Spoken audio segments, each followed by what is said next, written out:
सर्वांना नमस्कार. आजच्या आपल्या व्हिडिओमध्ये आपल्या सगळ्यांचं स्वागत आहे.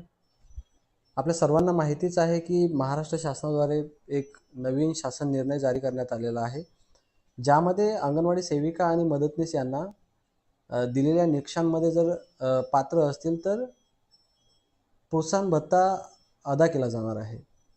ज्यामध्ये अंगणवाडी सेविका आणि मदतनीस यांच्यासाठी काही कामाचे विषय ठरविण्यात आलेले आहेत आणि त्या विषयांच्या दिलेल्या निकषांमध्ये जर अंगणवाडी सेविका आणि मदतनीस पात्र असतील तर मग त्यांना त्याप्रमाणे प्रोत्साहन भत्ता दिला जाणार आहे. जे कामाचे विषय अंगणवाडी सेविका आणि मदतनीस यांच्यासाठी ठरविण्यात आलेले आहे, त्यापैकी अंगणवाडी सेविकांसाठी महत्त्वपूर्ण असलेला एक कामाचा विषय जो आहे तो आहे अंगणवाडी सेविका यांना प्राप्त झालेल्या SCM आणि THRच्या साठ्याच्या नोंदणी पोषण ट्रॅकर ॲप्लिकेशनमध्ये उपलब्ध असलेल्या साठा रजिस्टरमध्ये करणे.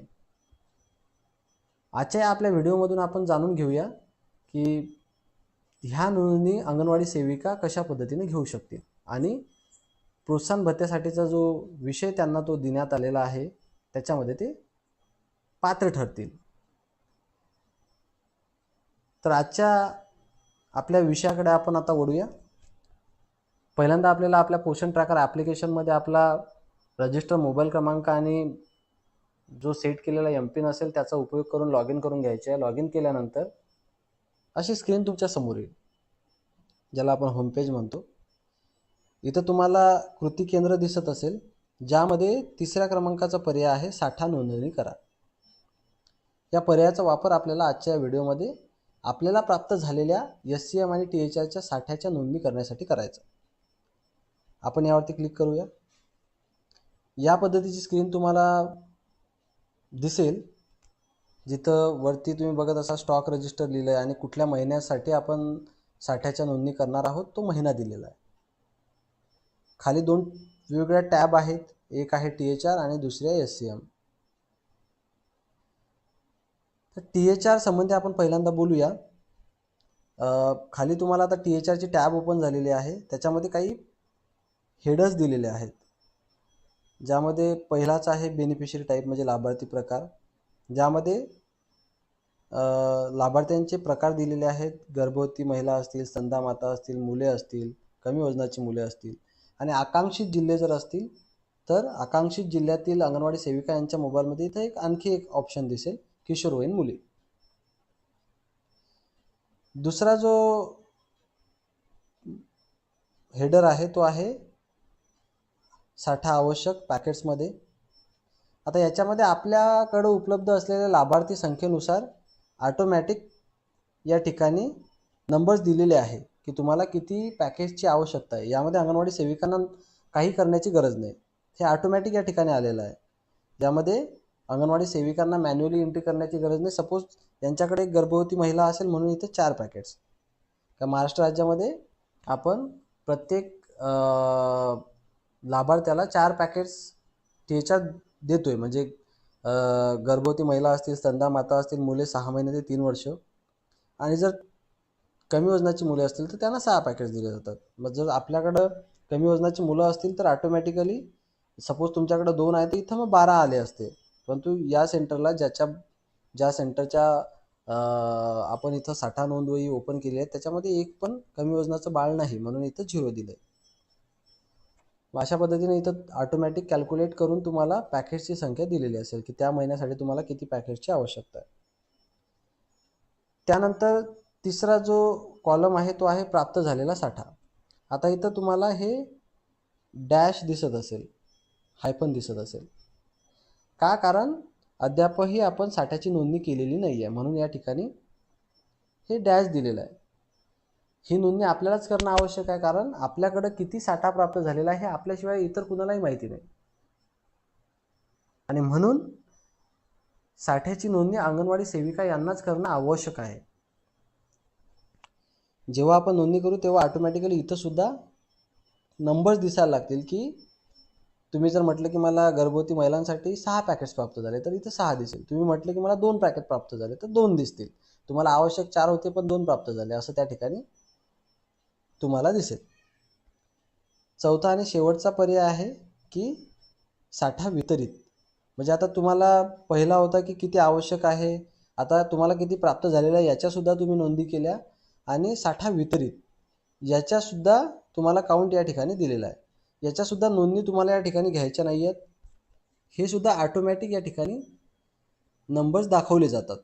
म्हणजे डेली ट्रॅकिंग या मॉड्यूलमध्ये गर्भवती महिला असतील, स्तनदा माता असतील किंवा मुले असतील, यांना आपण THRच्या नोंदणी करतो, THR दिल्याच्या नोंदणी करतो. मग THR देत असताना आपण त्या ठिकाणून ड्रॉपडाऊनमधून पॅकेटची जी संख्या निवडली असेल ती ऑटोमॅटिकली इथं दर्शवली जाईल. म्हणजे एखाद्या गर्भवती महिलेला आपण THR देत आहोत आणि मग किती पॅकेज दिले हे निवडताना तिथं आपल्याला ऑप्शन असतील 0, 1, 2, 3, 4. मग तुम्ही जर 2 निवडले असतील तर इथं 2च दर्शवले जातील. तुम्ही जर 4 निवडले असतील तर इथं 4 दर्शवले जातील. म्हणजे जे तुम्ही त्या ठिकाणी निवडाल डेली ट्रॅकिंग मॉड्यूलमध्ये एखाद्या लाभार्थ्याला THR देताना, THRची नोंदणी करताना त्या पॅकेजची संख्या या ठिकाणी तुम्हाला दर्शवली जाईल. मग तिथं सुद्धा आपल्या THRची नोंदणी करत असताना काळजीपूर्वक पॅकेट्स निवडायचे आहेत, जेणेकरून मग आपल्याला आलेले पॅकेट्स, आपल्याला आवश्यक पॅकेट्स आणि आपण वाटप केलेले पॅकेट्स म्हणजे वितरित केलेले पॅकेट्स यांची संख्या जुळेल आणि तुमचा अहवाल मग त्या ठिकाणी जुळेल. तुम्ही इथं म्हटलंय की मला 4 पॅकेट हवे होते, 4 पॅकेट प्राप्त झाले, पण तो THRची नोंदणी करताना त्या लाभार्थ्याला THR देताना तुम्ही 4च्या ऐवजी 2च सिलेक्ट केले, तर इथं मग 2च पॅकेट्स तुम्ही वितरित केले असं दिसेल आणि 2 मग तुमच्याकडे शिल्लक आहे असं ते दिसेल. त्यामुळं THRची नोंदणी करताना, THR वाटप करताना सुद्धा आपल्याला काळजीपूर्वक ड्रॉपडाऊनमधून पॅकेटची संख्या निवडायची आहे. तुम्ही जर 4 दिलेले आहे तर 4च निवडा, 2 दिलेले असेल तर 2 निवडा. म्हणजे अशा पद्धतीने आपण त्या ठिकाणी निवडू आणि ऑटोमॅटिकली या ठिकाणी दर्शवलं जाईल. आता आपण पुढे जाऊया की आपल्याला THRची नोंदणी आणि SCMची नोंदणी, साठा नोंदणी या ठिकाणी कशा पद्धतीने करायची आहे. आता खाली इथं पर्याय तुम्हाला दिसत असेल की प्राप्त झालेला THR साठा जोडा म्हणून. हा एक पर्याय या ठिकाणी आहे, हे लिहिलेलं आहे आणि एक प्लसचं साईन तुम्हाला या ठिकाणी दिसत आहे. याच्यावरती आपल्याला क्लिक करावं लागेल. क्लिक केल्यानंतर हा फॉर्म तुमच्यासमोर ओपन होईल. इथं लाभार्थी प्रकार दिलेला आहे आणि प्रत्येक लाभार्थ्याच्या नावासमोर, प्रत्येक लाभार्थी प्रकारासमोर एक बॉक्स दिलेला आहे. वरती लिहिलं आहे प्राप्त झालेला साठा. मग आता हे तुम्हाला माहिती आहे की तुम्हाला गर्भवती महिलांसाठी किती पॅकेट्स प्राप्त झालेले आहेत, स्तनदा मातांसाठी किती पॅकेट्स प्राप्त झालेले आहेत, कमी वजनाची मुलं असतील त्यांच्यासाठी किती पॅकेट्स प्राप्त झालेले आहेत, 6 महिने 3 वर्षाची मुलं असतील की त्यांच्यासाठी किती पॅकेट्स प्राप्त झाले आहेत. तर ते प्राप्त झालेल्या पॅकेटची संख्या काळजीपूर्वक आपल्या या ठिकाणी या बॉक्समध्ये प्रविष्ट करायची आहे.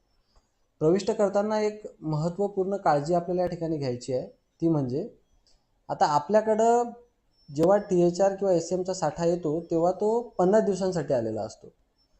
परंतु पोषण ट्रॅकरमध्ये नोंदणी करत असताना आपल्याला प्रत्येक महिन्याला नोंदणी करायची असल्या कारणाने आपल्याला ती 2 महिन्यामध्ये नोंदणी करावी लागेल. जरी तुम्हाला एकाच दिवशी 50 दिवसांचा साठा प्राप्त झालेला असेल तरी सुद्धा तुम्हाला नोंदणी करताना 2 वेगवेगळ्या महिन्यांमध्ये त्याची नोंदणी करावी लागेल. म्हणजे ज्या 2 महिन्यांसाठी तो साठा प्राप्त झालेला असेल त्या 2 महिन्यांमध्ये आपल्याला त्याची नोंदणी करावी लागेल. जसं आता आपल्यासमोर ऑक्टोबर महिन्यासाठी फॉर्म ओपन झालेला आहे. आपल्याला जर ऑक्टोबर महिन्याचा साठा हा सप्टेंबरमध्ये झालेला असेल, सपोज सप्टेंबर महिन्यात तुम्हाला गर्भवती महिलांसाठी 10 पॅकेट प्राप्त झालेले होते किंवा 8 पॅकेट प्राप्त झालेले होते, जे सप्टेंबरसाठी 4 आणि ऑक्टोबरसाठी 4. आता सप्टेंबर महिन्याच्या नोंदी तर आपण आधीच केलेल्या आहे सप्टेंबर महिन्यात. आता आपल्याला ऑक्टोबरच्या नोंदी करायच्या आहेत. मग ऑक्टोबर महिन्यासाठी आपल्याला किती प्राप्त झालेली होती? 4. मग आपण 4 इथं लिहू. स्तनदा मातांसाठी आपल्याला 16 पॅकेट्स प्राप्त झाले होते. मग 8 सप्टेंबर महिन्यासाठी आणि 8 आपल्याला ऑक्टोबरसाठी होते. मग आता 8 लिहिले. मुलांच्या बाबतीत आपल्याला 20 पॅकेट्स प्राप्त झाले होते, ते 10 सप्टेंबरसाठी आणि 10 ऑक्टोबरसाठी. तर इथं आपण ऑक्टोबरसाठी 10 लिहूया. आणि कमी वजनाच्या मुलांसाठी 0 पॅकेट्स, कारण आपल्याकडे कमी वजनाची मुलं नाहीत. मग आता साठा मिळाल्याची तारीख आपल्याला हे सगळं भरल्यानंतर ऑटोमॅटिक इथं तुम्हाला किती पॅकेट्स प्राप्त झालेले आहेत हे या ठिकाणी एकूण ऑटोमॅटिकली येईल. एकदा बघून घ्यायचं पुन्हा सबमिट करायच्या पूर्वी. त्यानंतर खाली आल्यानंतर तुम्हाला इथे दिसत असेल साठा मिळाल्याची तारीख, कुठल्या तारखेला हा साठा तुम्हाला प्राप्त झालेला आहे. आता मी आधीच ज्या पद्धतीनं बोललो की आपल्याकडं 50 दिवसांचा साठा हा एकाच दिवशी प्राप्त होत असल्या कारणाने होत असला तरीही आपल्याला नोंदी घेताना 2 वेगवेगळ्या महिन्यांमध्ये घ्यायच्या आहे. मग जरी आपण आता ऑक्टोबर महिन्याच्या साठा नोंदी करत असलो तरी हा साठा जो आहे आपल्याला हा सप्टेंबर महिन्यात प्राप्त झाला आहे. म्हणून साठा मिळाल्याची तारीख निवडत असताना आपण सप्टेंबर महिन्याची तारीख या ठिकाणी निवडायची आहे. जरी इथं आता 8-10 दाखवत आहे तर आपण इथं मागं जायचं आहे, मागं जायचं आहे आणि सप्टेंबर महिन्यात आपल्याला ज्या तारखेला तो साठा प्राप्त झाला असेल, सपोज 5 सप्टेंबरला मला तो साठा प्राप्त झाला होता, तर मी 5 सप्टेंबर या ठिकाणी निवडेल.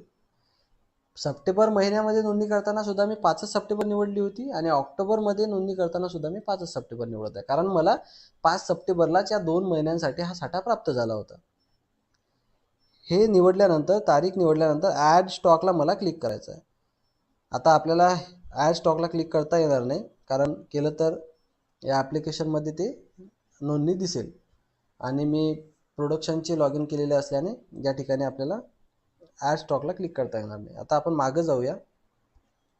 मागं गेल्यानंतर मी जर ॲड स्टॉकला क्लिक केलं असतं तर या ठिकाणी आपल्याला त्या पॅकेजची संख्या दिसली असती की आपल्याकडं जो प्राप्त झालेला साठा आहे तो ऑक्टोबर महिन्यासाठी किती आहे आणि लाभार्थी प्रकाराच्या समोर कोणत्या लाभार्थी प्रकारासाठी किती साठा प्राप्त झालेला हे सगळं तुम्हाला या ठिकाणी दिसलं असतं.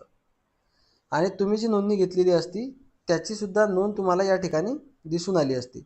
म्हणजे ज्या तारखेची साठ्याची नोंदणी आपण या ठिकाणी करू त्या दिवशी तुम्हाला इथं लिहून येईल की कोणत्या तारखेला तुम्हाला साठा प्राप्त झालेला आहे, किती पॅकेट्स प्राप्त झालेले आहेत आणि त्याच्यासमोर एक ॲरो असेल. तुम्हाला जर डिटेल्समध्ये बघायचं असेल की त्या दिवशी आपल्याला कुठल्या कुठल्या लाभार्थ्यासाठी किती किती पॅकेट झाले होते प्राप्त, तर ते तुम्ही डिटेल्समध्ये त्या ॲरोला क्लिक करून पाहू शकता.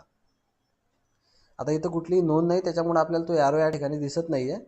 जर आपण नोंदणी घेतली असती तर आपल्याला या ठिकाणी तो ॲरो दिसून आला असता. अशाच पद्धतीनं आपल्याला SCMची नोंदणी करायची. आता SCMची नोंदणी करण्यासाठी आपण SCMला क्लिक करूया. आता ज्या पद्धतीने THRचा साठा आपल्याला पॅकेटच्या स्वरूपात येतो त्याच पद्धतीनं आपल्याला SCMचा जो आहार आहे तो ग्रामच्या स्वरूपात या ठिकाणी प्रविष्ट करायचा आहे. आता आपण SCM सपोज एका बाळाला 160 ग्राम देतो किंवा 100 ग्राम देतो. तर तुमच्याकडे जर 10 मुलं असतील तर 100 गुणिले 10 म्हणजे 1000 ग्राम तुम्हाला एका दिवसाचा लागेल आणि 25 दिवसांसाठी तो 25,000 ग्राम लागेल. मग तुम्हाला एकूण जे काही इन्ग्रेडियंट प्राप्त झाले असतील त्याचं एकूण ग्राममध्ये वजन तुम्हाला या ठिकाणी लिहायचं आहे की एकूण मिळून किती ग्राम तुम्हाला या ठिकाणी साठा प्राप्त झालेला आहे. आता सपोज इथं लिहिलेलं आहे की तुम्हाला 84,000 ग्रामची आवश्यकता आहे. आता प्राप्त झालेला साठा तुम्हाला नोंदवायचा असेल तर तुम्हाला खाली दिलेल्या पर्यायांचा वापर करावा लागेल.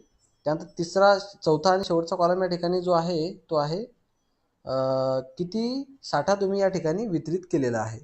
16,160 ग्राम जो आहे आजपर्यंत म्हणजे 8 ऑक्टोबरपर्यंत आपण वितरित केलेला आहे, तर तो ऑटोमॅटिक या ठिकाणी येत आहे. म्हणजे दिवस बदलला तर तुमची SCMची ही क्वांटिटी जी आहे वितरित केल्याची ती वाढत जाणार, कारण दररोज आपण SCM वितरित करत असतो, बरोबर. तर अशा पद्धतीनं पहिला आणि तिसरा जो कॉलम आहे याच्यामध्ये अंगणवाडी सेविका यांना काही करायची गरज नाही. फक्त जो मधला कॉलम आहे प्राप्त झालेला साठा यामध्येच अंगणवाडी सेविका यांना नोंदणी करायची आहे. बाकी जे 2 कॉलम आहेत ते ऑटोमॅटिक या ठिकाणी कॅल्क्युलेशन करून त्याचे नंबर्स या ठिकाणी दर्शविले जातात. आता आपल्याला SCMची जर नोंदणी घ्यायची असेल तर खाली 2 पर्याय आहेत. एक आहे पाकिटांमध्ये प्राप्त झालेला SCM साठा जोडा आणि दुसरा आहे रेशन म्हणून प्राप्त झालेला SCM साठा जोडा. तर आपल्याकडे रेशनच्या स्वरूपामध्ये SCM साठा येत असल्याने आपल्याला दुसरा पर्याय निवडायचा आहे, रेशन म्हणून प्राप्त झालेला SCM साठा जोडा. या पर्यायावर आपण क्लिक करूया. क्लिक केल्यानंतर जसा THRचा एक फॉर्म ओपन झाला होता तसाच हा SCMचा सुद्धा फॉर्म ओपन होईल. महाराष्ट्र राज्यामध्ये आपण फक्त 3 ते 6 वर्षाची जी मुलं आहेत त्यांनाच SCM देत असल्या कारणानं आपल्याकडं फक्त 3 ते 6 वर्षाच्या मुलांनाच हा पर्याय उपलब्ध असेल. इतर लाभार्थी प्रकारासाठी आपण SCMच्या साठ्याची नोंदणी करू शकत नाही. मग तुम्हाला जो प्राप्त झालेला SCM साठा असेल, सपोज तिथं 84,000 आवश्यक होता, आपण 84,000च प्राप्त झाला असं या ठिकाणी दाखवू. किंवा तुम्हाला जर 80,000 प्राप्त झाला असेल तर तुम्ही 80,000 पण लिहू शकता. तुम्हाला जर 88,000 म्हणजे जास्त झाला असेल तर जास्त पण या ठिकाणी तुम्ही प्रविष्ट करू शकता.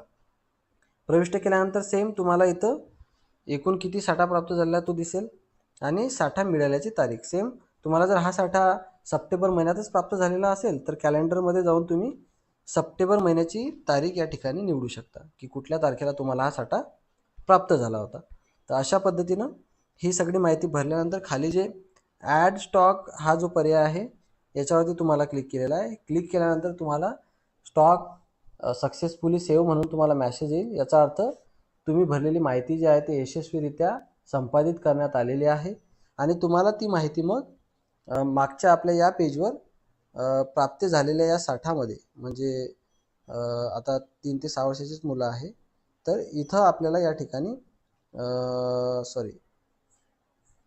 SCMच्या यादीमध्ये इथं आपल्याला या ठिकाणी जो साठा आपण प्राप्त झालेला आहे असं प्रविष्ट केलेला असेल तो या ठिकाणी आपल्याला नंबर दिसेल.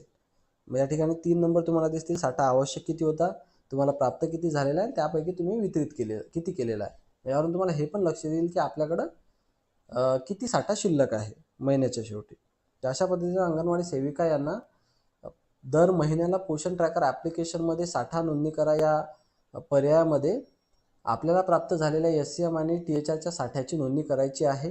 जेणेकरून तुमच्यासाठी जो कामाचा विषय निवडण्यात आलेला आहे त्या निकषामध्ये तुम्ही पात्र ठराल आणि प्रोत्साहन भत्त्यासाठी पात्र ठरण्यासाठी तुमचे जे चान्सेस आहे ती वाढतील आणि तुम्हाला प्रोत्साहन भत्ता प्राप्त होण्यास मदत होईल.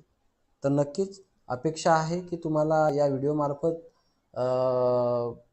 प्रोत्साहन भत्त्यामध्ये पात्र होण्यासाठी सुद्धा मदत होईल आणि THR आणि SCMच्या साठ्याची नोंदणी करण्यासाठी